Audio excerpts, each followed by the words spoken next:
എല്ലാവർക്കും നമസ്കാരം. കാലത്തെ അതിജീവിക്കുന്ന അറിവിനുവേണ്ടിയുള്ള ഒരു യാത്രയിലാണ് നമ്മളെല്ലാവരും, അല്ലേ? അങ്ങനെയെങ്കിൽ ഇന്ന് നമുക്ക് അങ്ങനെയൊരു ജ്ഞാനത്തിന്റെ ഉറവിടത്തിലേക്ക് പോകാം. 1940 നവംബറിലെ അഖണ്ഡജ്യോതിയുടെ താളുകളിലേക്ക്. യുഗഋഷി പണ്ഡിറ്റ് ശ്രീരാം ശർമ്മ ആചാര്യജിയുടെ വാക്കുകളിലൂടെ നമുക്കൊരുമിച്ച് സഞ്ചരിക്കാം. നമുക്ക് വളരെ ലളിതമായൊരു സത്യത്തിൽ നിന്ന് തുടങ്ങാം. ഒന്ന് ആലോചിച്ചു നോക്കൂ. എത്ര വലിയ മുറിയിലായാലും എത്ര കനത്ത ഇരുട്ടായാലും അതിനെ മായ്ക്കാൻ ഒരൊറ്റ തിരിനാളത്തിന് കഴിയും. അറിവിന്റെ വെളിച്ചവും ഇതുപോലെ തന്നെയാണ്. ഈ വെളിച്ചമെന്ന് പറയുന്നത് വെറുമൊരു ദീപം മാത്രമല്ല, അതൊരു ചിന്തയാണ്. ശരിയായ ഒരു ചിന്തയ്ക്ക് ഒരു തലമുറയെ തന്നെ മാറ്റിമറിക്കാനുള്ള ശക്തിയുണ്ട്. അഖണ്ഡജ്യോതി മുന്നോട്ട് വയ്ക്കുന്ന വിചാരക്രാന്തി അഥവാ ചിന്താ വിപ്ലവത്തിന്റെ അടിസ്ഥാനവും ഇതുതന്നെയാണ്. അപ്പോ ആ ജ്ഞാനത്തിന്റെ വാതിലുകൾ തുറക്കാൻ നിങ്ങൾ തയ്യാറല്ലേ? വരൂ, യുഗഋഷി പണ്ഡിറ്റ് ശ്രീരാം ശർമാചാര്യജിയുടെ വാക്കുകൾ നമുക്ക് വഴികാട്ടിയായി മാറട്ടെ. ഏതൊരു വലിയ യാത്രയും തുടങ്ങുന്നത് ഒരൊറ്റ ചോദ്യത്തിൽ നിന്നായിരിക്കും: എന്താണ് സത്യം? നമ്മുടെ ഈ അന്വേഷണത്തിന്റെ ആദ്യത്തെ പടിയും അതുതന്നെയാണ്. സത്യക്യോർ എന്ന ലേഖനത്തിൽ പറയുന്നതുപോലെ, സത്യത്തെ അറിയാനുള്ള അടങ്ങാത്ത ആ ആഗ്രഹമില്ലേ, അതാണ് ഏതൊരു ആത്മീയ യാത്രയുടെയും തുടക്കം. പക്ഷേ എന്തിനാണ് ഈ അന്വേഷണം ഇത്രമാത്രം പ്രധാനപ്പെട്ടതാകുന്നത്? കാരണം സത്യത്തിനു വേണ്ടിയുള്ള അന്വേഷണമാണ് ആത്മാവിന്റെ ഏറ്റവും ഉദാത്തമായ യാത്ര. ഇത് കേവലം കുറച്ചു വാക്കുകളല്ല, അർത്ഥപൂർണമായ ഒരു ജീവിതം പടുത്തുയർത്താനുള്ള ഏറ്റവും ബലമുള്ള അടിത്തറയാണിത്. ഓക്കേ, സത്യത്തെ തേടിയിറങ്ങാൻ നമ്മൾ തീരുമാനിച്ചു. പക്ഷേ ഈ യാത്രയ്ക്ക് ആഗ്രഹം മാത്രം മതിയോ? പോരാ, നമുക്ക് കുറച്ച് ആന്തരിക ഉപകരണങ്ങൾ വേണം, ഉള്ളില് കുറച്ച് ശക്തി വേണം. അതിനെക്കുറിച്ചാണ് നമ്മൾ ഇനി നോക്കാൻ പോകുന്നത്. ഈ യാത്രയ്ക്കുള്ള കരുത്ത് നേടാൻ അഖണ്ഡജ്യോതി 3 പടികളാണ് നമുക്ക് മുന്നിൽ വയ്ക്കുന്നത്. ഒന്നാമത്തേത് വ്രതം, അതായത് നമ്മുടെ ലക്ഷ്യത്തിൽ നിന്ന് വ്യതിചലിക്കാതിരിക്കാനുള്ളൊരു നിശ്ചയദാർഢ്യം, ഒരു ആത്മനിയന്ത്രണം. രണ്ടാമത്തേത് പവിത്രത, നമ്മുടെ ചിന്തയിലും വാക്കിലും പ്രവൃത്തിയിലുമുള്ള ശുദ്ധി. കാരണം തെളിഞ്ഞൊരു കണ്ണാടിയിലെ പ്രകാശം ശരിയായി പ്രതിഫലിക്കൂ. മൂന്നാമത്തേത്, ഒരുപക്ഷെ ഏറ്റവും ശക്തമായത്, നമ്മുടെ ഉള്ളിലുള്ള ആ ദൈവിക സാന്നിധ്യമില്ലേ, അതിനെ 24 മണിക്കൂറും നമ്മുടെ ഒരു കൂട്ടാളിയായി കാണുക എന്നതാണ്. ആ ഒരൊറ്റ ബോധ്യം മാത്രം മതി, നമ്മൾ ഒരിക്കലും തനിച്ചാവില്ല. ഇപ്പോൾ നമ്മുടെ ഉള്ളിൽ കുറച്ചൊക്കെ കരുത്ത് വന്നിട്ടുണ്ട്. ഇനി നമുക്ക് കുറച്ചുകൂടി ആഴത്തിലേക്ക് പോകാം, ആത്മീയതയുടെ തത്വചിന്തയിലേക്ക്. ഇത് നമ്മുടെ പുറം ലോകത്തെയും നമ്മുടെ ഉള്ളിലെ ലോകത്തെയും തമ്മിൽ ബന്ധിപ്പിക്കുന്ന ഒരു ജ്ഞാനത്തിന്റെ പാലം പോലെയാണ്.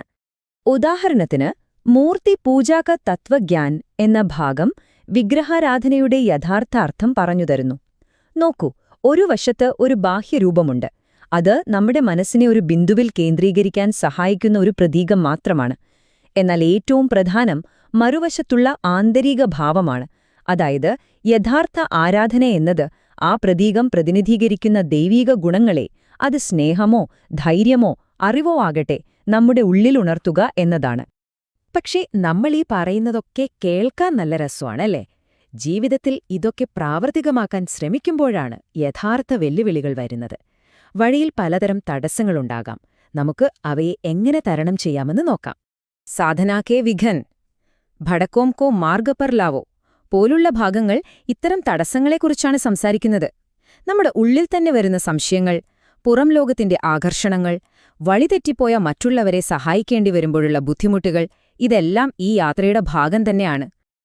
അപ്പോ ചിലർക്കെങ്കിലും ഒരു സംശയം തോന്നാം, ഈ ആത്മീയത എന്നൊക്കെ പറഞ്ഞാൽ നമ്മുടെ സാധാരണ ജീവിതത്തിൽ നിന്നുള്ള ഒരു ഒളിച്ചോട്ടമാണോ എന്ന്. ഒരിക്കലുമല്ല. യഥാർത്ഥ ആത്മീയത നമ്മുടെ ദൈനംദിന ജീവിതത്തിൽ വിജയവും സന്തോഷവും ഒരുപോലെ നേടാനാണ് നമ്മെ പഠിപ്പിക്കുന്നത്. സുഖ് ഓർ സഫൽത എന്ന ലേഖനത്തിന്റെ കാതലിതാണ്. സംതൃപ്തമായൊരു ജീവിതം 2 തൂണുകളിലാണ് നിലനിൽക്കുന്നത്. ഒന്ന്, ആന്തരികമായ സന്തോഷം അഥവാ സുഖം.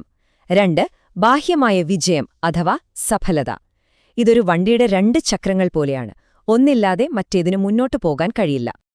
അങ്ങനെയെങ്കിൽ ഈ സന്തോഷത്തെയും വിജയത്തെയും ഒരുമിപ്പിക്കുന്ന താക്കോലെന്താണ്?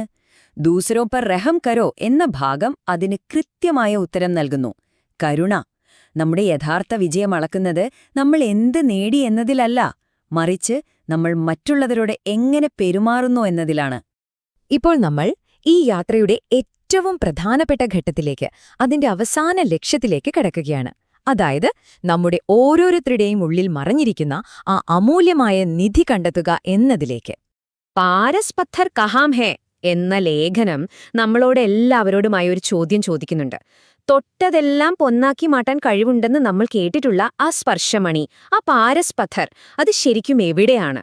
മനുഷ്യൻ എക്കാലവും അത് പുറത്താണ് തെരഞ്ഞത്. ചിലർ സമ്പത്തിൽ തെരഞ്ഞു, മറ്റു ചിലർ അധികാരത്തിൽ, വേറെ ചിലർ പ്രശസ്തിയിൽ.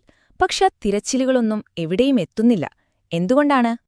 കാരണം അഖണ്ഡ ജ്യോതി നമ്മെ ഓർമ്മിപ്പിക്കുന്നു, ആ യഥാർത്ഥ സ്പർശമണി പുറത്തെവിടെയുമില്ല. യഥാർത്ഥ സ്പർശമണി എന്നത് ശുദ്ധവും കാരുണ്യമുള്ളതും ആത്മബോധമുള്ളതുമായ ഒരു ഹൃദയമാണ്. ആ അത്ഭുത ശക്തി, ആ നിധി മറ്റെവിടെയുമല്ല, നമ്മുടെ ഓരോരുത്തരുടെയും ഉള്ളിൽ തന്നെയാണ്.